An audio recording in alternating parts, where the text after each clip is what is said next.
Truthspresso, episode 46. Face it, we all would rather sleep in this morning. That's why God gave us espresso, to kickstart our zombified corpses into hyperdrive. And now, giving your mind and soul the morning shot of truth it craves. This is Truthspresso with Daniel Minnick.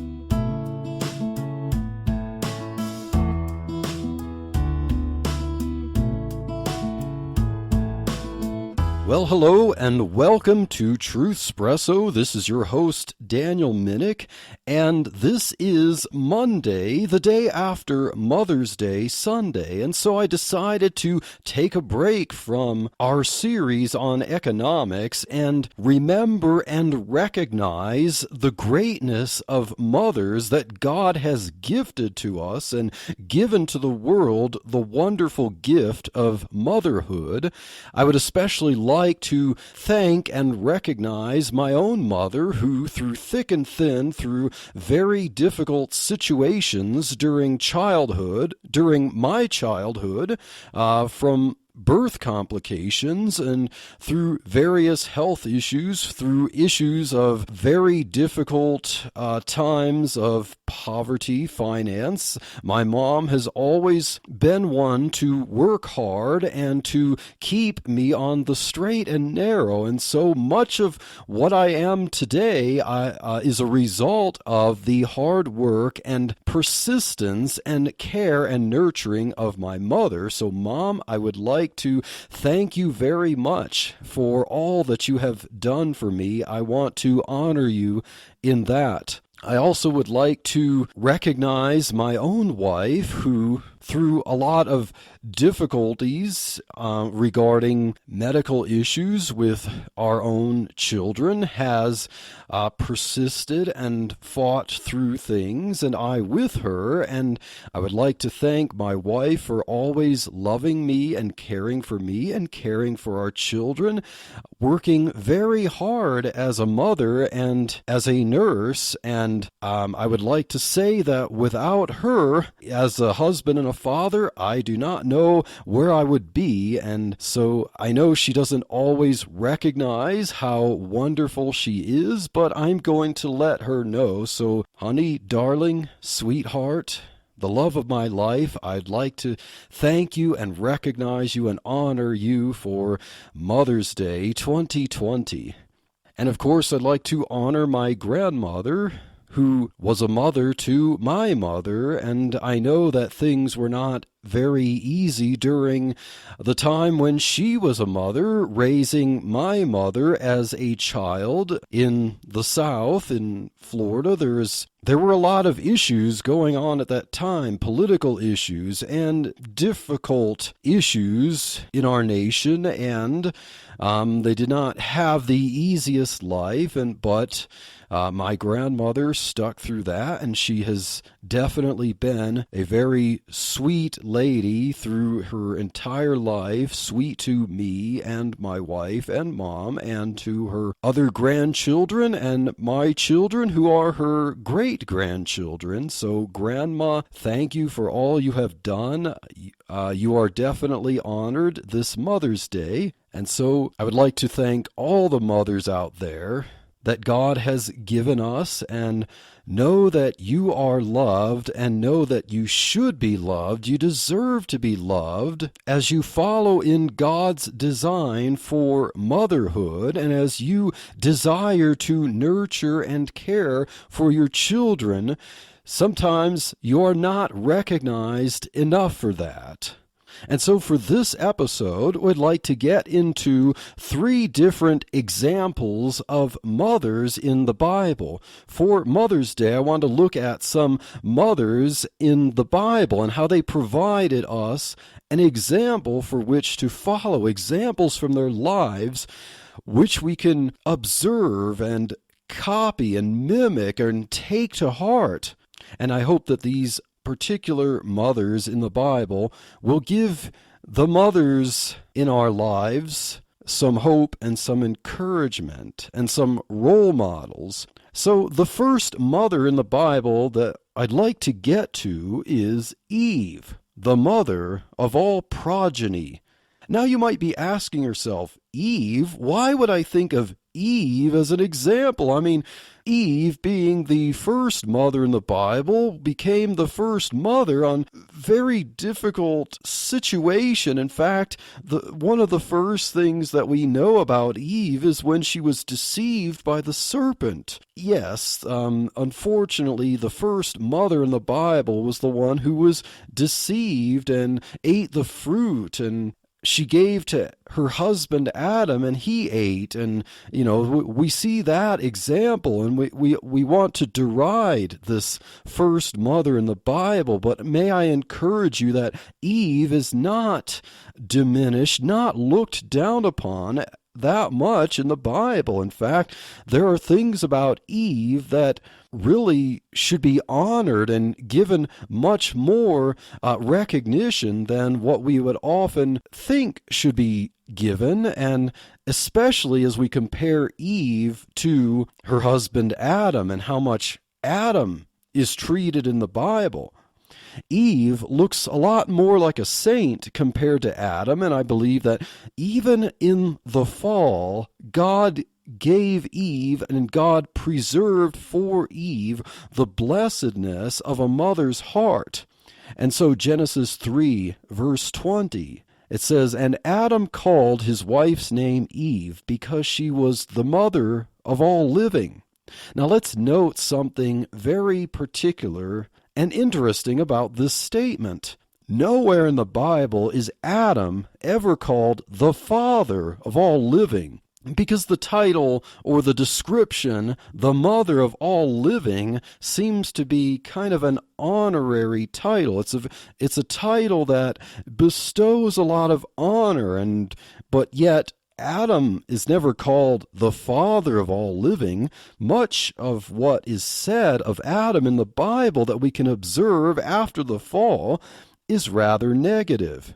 Now let's look at what Matthew Henry, the great early Reformed commentator, said of Eve in his commentary about when Eve was created from the rib of Adam. Matthew Henry said in his commentary, quote, that the woman was made of a rib out of the side of Adam, not made out of his head to rule over him, nor out of his feet to be trampled upon by him, but out of his side to be equal with him, under his arm to be protected, and near his heart to be beloved.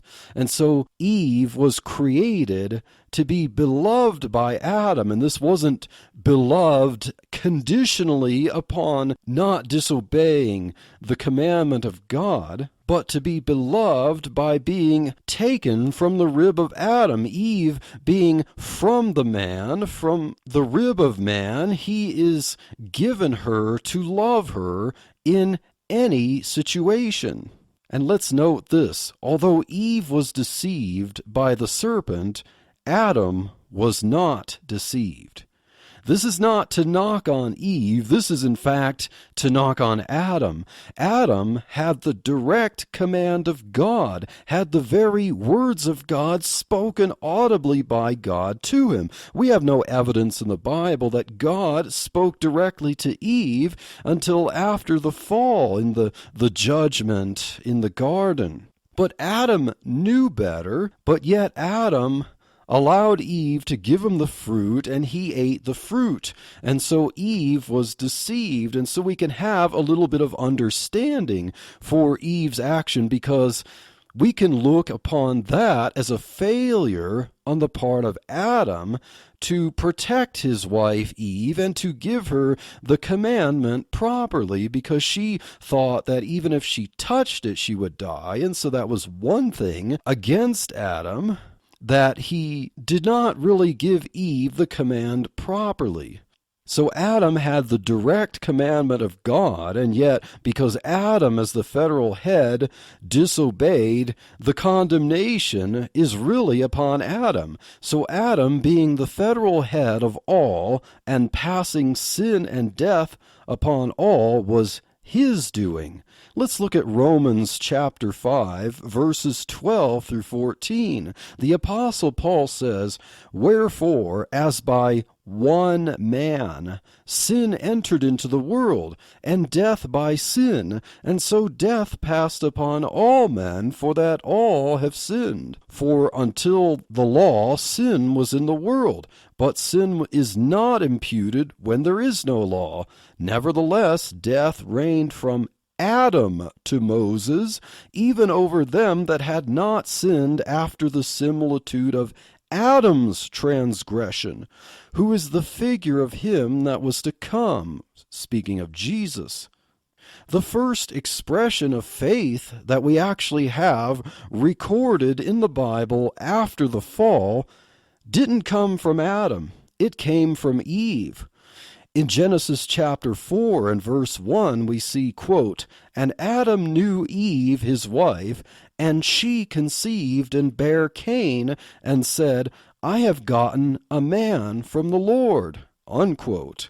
And so this expression seems to be an expression of faith, as many commentators note that this expression could possibly be that since we have the protevangelium in Genesis 3:15, that the seed of the woman would be the one who bruised the head of the serpent.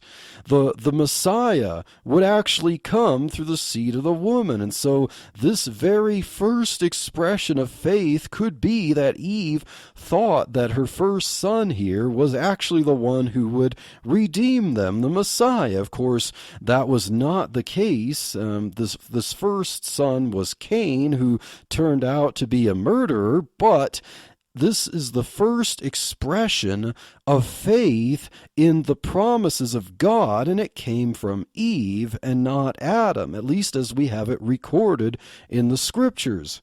Now let's look at 1 Corinthians 15, verse 22, and we have the promise that comes from the Messiah, and the verse says, quote, "For as in Adam all die, even so in Christ shall all be made alive," unquote. So death comes through Adam, but Eve is the mother of all living. And remember that Messiah would come through the seed of the woman. And so if you're considered the seed of a man, although the Bible says that no one born of women is sinless, yet the Messiah, who would be born of a virgin, would be sinless because he did not inherit the sin nature from Adam. He was born of a virgin. He was the seed of the woman, not the seed of the man. And so the curse of sin and death comes from the progeny of man, but life comes through the woman. And so let us not think low of Eve. Let us think highly of Eve, as Eve, even in some sense, can be an antitype or even a type of Mary later on, who would bear the Messiah.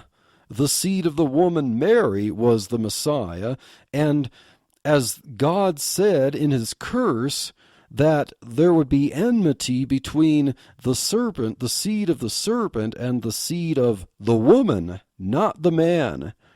And so Eve is definitely someone whom we should consider not to belittle, but to honor as the mother of all progeny. So the second example of a biblical mother, a mother in the Bible, who is an example for which we should honor, is Hannah, the mother with a promise.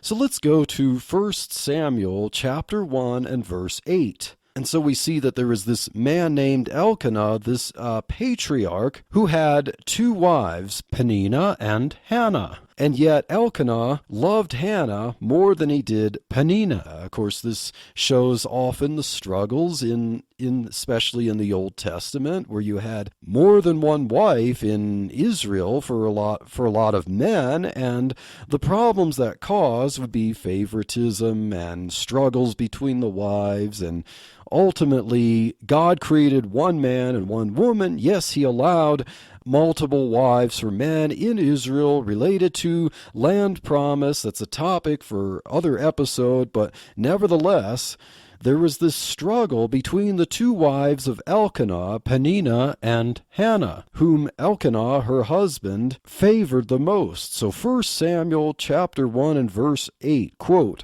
"Then said Elkanah, her husband, to her, Hannah, why weepest thou? And why eatest thou not? And why is thy heart grieved? Am not I better to thee than 10 sons?" Unquote.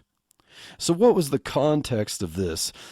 Elkanah's wife Peninnah had borne to him multiple children, but Hannah was barren. Hannah was not bearing any children, and this caused Hannah to be oppressed by the other wife, and Hannah strongly desired to bear a child. Now, let's just stop and pause for a moment and consider the way Elkanah worded his encouragement to Hannah as it was.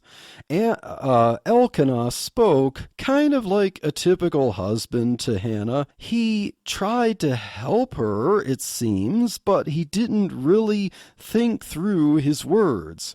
Am I not better to thee than 10 sons?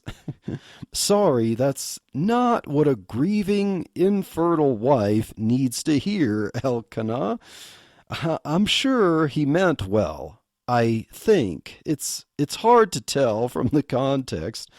According to 1 Samuel 1:5, it does seem that Elkanah favored Hannah most highly, but, women, wives, mothers, men can have a tendency to be just a little bit careless with their words. So, words of advice for men: never belittle, never diminish, never be flippant about the issue of children towards women, especially your wives, but never be careless with your words towards women when it comes to the issue of children.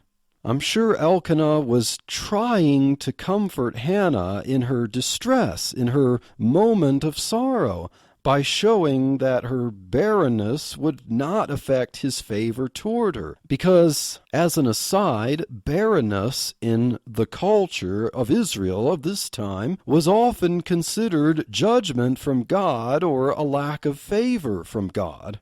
Remember, let's recall that Jacob's two wives, Leah and Rachel, believed that bearing children would win the favor of their husband Jacob, as we see in Genesis chapter 29, verse 31 through chapter 30 and verse 24. We see Leah bearing children, and she repeats the idea that this would win favor from Jacob toward her, and Rachel struggled for a while to bear children, and eventually she had Jacob bear children through her handmaid as a proxy, thinking that that would win favor in her eyes. And then Leah kind of returned that favor and had children born through her handmaid, through Jacob, to try to win back any favor. And it was kind of a battle of the wives over children for Jacob's heart, and it seemed that that was really not the case. Jacob did not really express favoritism to his wives based on whether or not they bore children or how many children they bore, but that was their idea because that was the culture at the time. Because one of the judgments in Deuteronomy, if the Israelites as a nation did not keep the law, then one of the judgments would be barrenness. And so women took that very seriously, and sometimes they might have had the superstition that favor from their husband or favor from God depended upon them having a fruitful womb. Even whether or not that was true, that was the sentiment. And for an example, let's look at Genesis chapter 30 and verse 1. Quote, "And when Rachel saw that she bare Jacob no children, Rachel envied her sister, and said unto Jacob, Give me children, or else I die." Unquote. So this expresses the extreme distress that Rachel had for bearing children. And she was distressed about her favor from Jacob over that. She was distressed about her favor from God over that, because before this, in the previous chapter, Leah, as she was bearing 3 children, one after the other, she praised God and said that God had recognized her and God was blessing her. That was the culture at the time. And so let us not really laugh at Rachel's statement there that she felt like her life depended, that she was as good as dead if she couldn't bear children. Let us understand that this is something that God has given many women whom God has created a strong desire and a strong passion to be a mother and to nurture children. This is something that God has woven into the fabric of the personality of many women.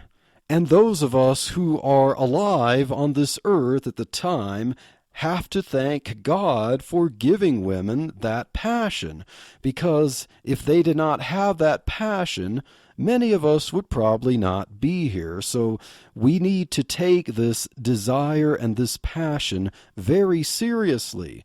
And so as this is background, Rachel and Leah's struggles as background, we move back to Hannah. And we can see why Hannah was very distressed when her rival, her adversary, as it's said in the chapter, the other wife of Elkanah, who was bearing children, was oppressing her about that. And Hannah was very distressed. And Elkanah's words back to Hannah were no comfort, just as Jacob was no comfort to Rachel when she said this, "Give me children or else I die," and Jacob allowed himself to get a little upset about her emotional distress, saying, "Why would you complain about this? God is the one responsible for keeping you barren.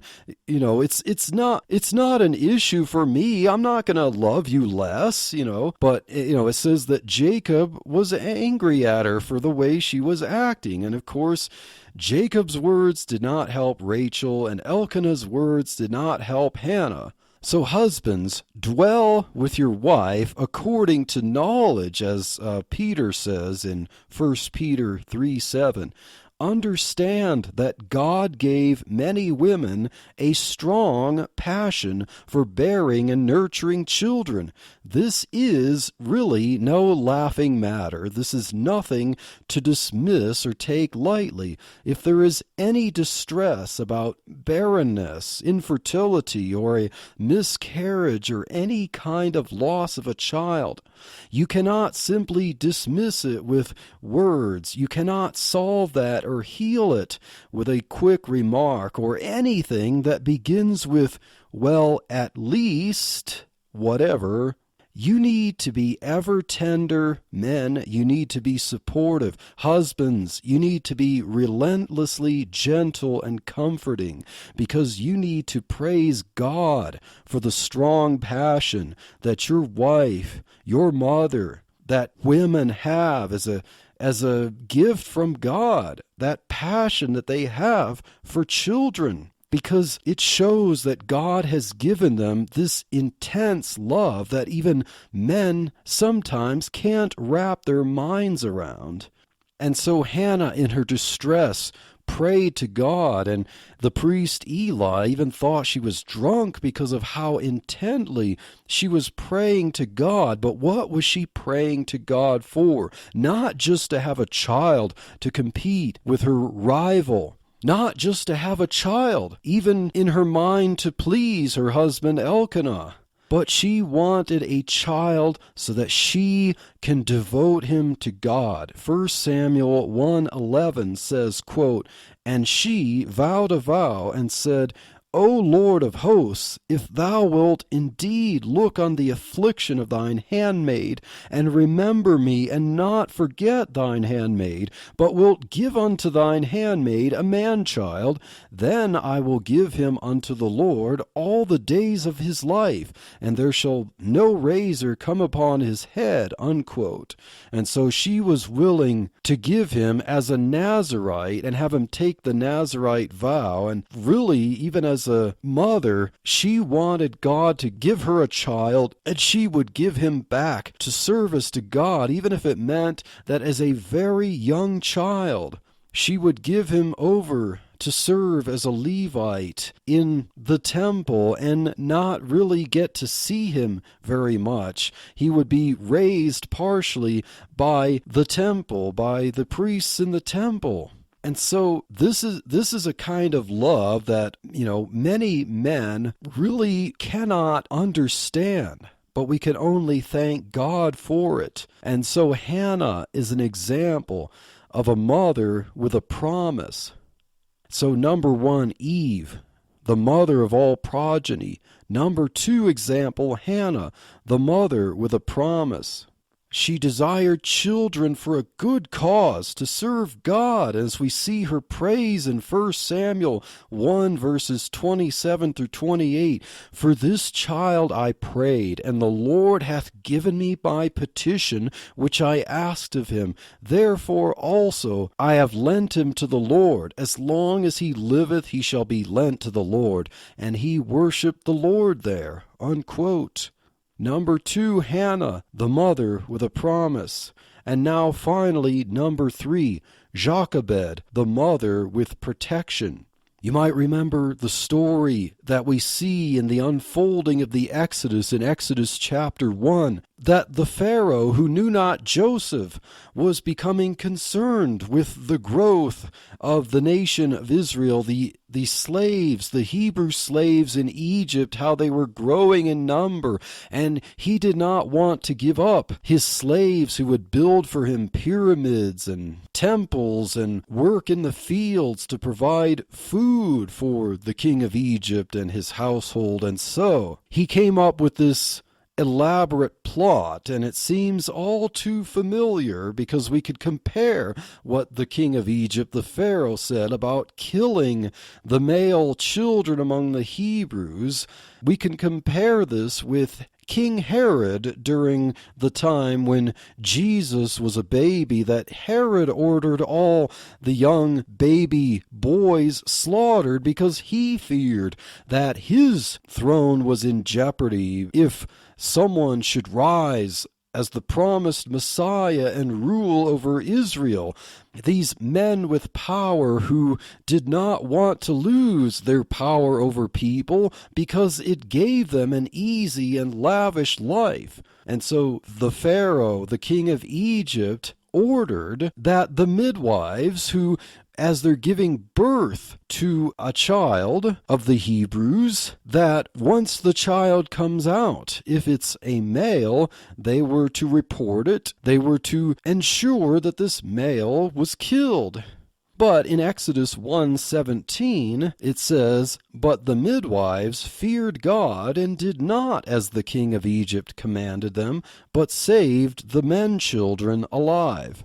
And so the nation of Israel, anyone who is an Israelite who descended from the 12 tribes of Israel, those who are alive to this day, owe their existence to the faithful midwives at this time in Egypt, when the midwives, under penalty of death, disobeyed the king of Egypt's orders, and because of their love for children, their love for life, they feared God and did not obey, but they saved the men children alive. And, as an aside, we'd have to recognize that these midwives were true midwives, because midwives are supposed to care for life and care for children, care for mother and child, unlike the midwife profession today. Unfortunately, it's like not exactly the same order as they had then with the king of Egypt ordering all boys killed,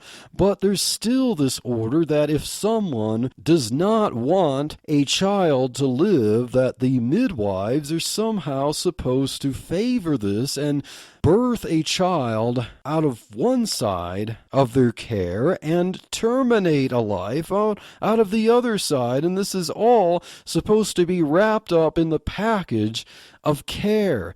The midwife profession, along with the medical profession, the doctors and the midwives today, associations all support the travesty, the murder of children, the unborn, as a part of medical care. But we should take the example of the midwives, the Hebrew midwives, and when the king of Egypt, the Pharaoh, commanded that children be killed, it was the midwives who feared God, and it is an act of fearing God to save the children alive, not to kill them. So these midwives are an example of the heart that God grants to women, especially for that love, that care of children, that care of nurturing children and preserving their life, not taking the lives of children. And we see that God blessed the midwives for protecting the lives of these unborn children. We look down further in Exodus chapter 1, verse 21. And it came to pass, because the midwives feared God, that he made them houses. So God blessed these midwives because they cared for children and they preserved their lives. And so we can see from this that God does not favor the taking of life. God favors what he made women to do, and that is to care for children and to nurture children and to raise children.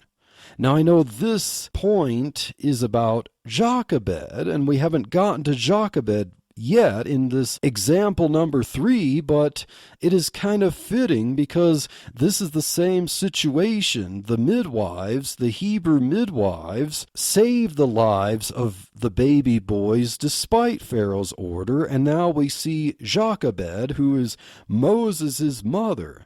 And Jochebed, like the Hebrew midwives, also risked her life to save her son.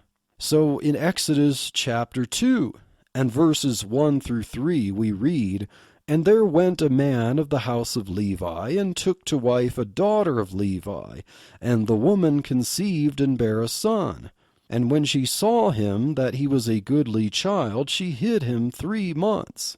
So she, like the Hebrew midwives, hid this son from the evil Pharaoh, and preserved his life. Now verse 3, And when she could not longer hide him, she took for him an ark of bulrushes, and daubed it with slime and with pitch, and put the child therein, and she laid it in the flags by the river's brink. And so this shows the faith of Jochebed, that she had to trust in God as she was hiding this boy, and now her son, her very own son. It's a very touching and gripping story about, a mother would never want to give up her son in the way that Jochebed did, but to best preserve his life, she realized that to preserve his life, she might never get to see him again. But with faith in God, she put him in a little basket and put him in the river, and it was headed toward the Pharaoh's daughter. And as we know the story, Pharaoh's daughter found him in the river and actually had compassion on him, and then ordered for a Hebrew woman, which turned out to be Jochebed shortly, to nurse the child. And so Jochebed did get to perform her motherly duties with baby Moses then after all. And so the story of baby Moses was a happy ending for that time, but Jochebed could only trust God with the results while she tried to protect him. And so this example number 3 is Jochebed, the mother with protection. You know, sometimes it seems that there's a lot of almost political idolatry for, it's like, you know, sometimes we can't forget the sacrifice that soldiers make in the armed forces, that men who are willing to risk life and limb to protect freedoms. There's lots of political debate over that issue, and we should not forget the sacrifice that often men on the battlefield do to protect liberties. But we often don't realize that not all protection of life is in the form of brute strength and strength of hand and strength of foot and carrying weapons. We see that Jochebed as an example of a mother who didn't have great strength, who couldn't just fight in a war and fight in a battle and fend off Egypt's armies and protect her children that way. No, God gives women and gives mothers love that they would be willing to go through tremendous efforts in their fight to protect the lives of their children and to nurture their children in ways that men could never conceive of, in ways that would be difficult even for many men to imagine. And we can't forget what God gives to women, what God gives to mothers in their own ways to protect children. And so I hope these were an encouragement to you for Mother's Day. We looked at 3 examples of mothers in the Bible. Number 1, Eve, the mother of all progeny. Number 2, Hannah, the mother with a promise. And number 3, Jochebed, the mother with protection. And so I'd like to say, in conclusion, mothers, wives, we honor you. We would not be any of the good that we would be if it weren't for the sacrifice and the labor of love that mothers provide. And so, happy Mother's Day to all mothers everywhere. May God bless you.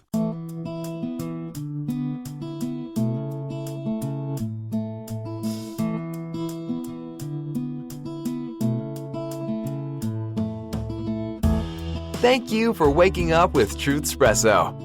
Good morning, and God bless your day.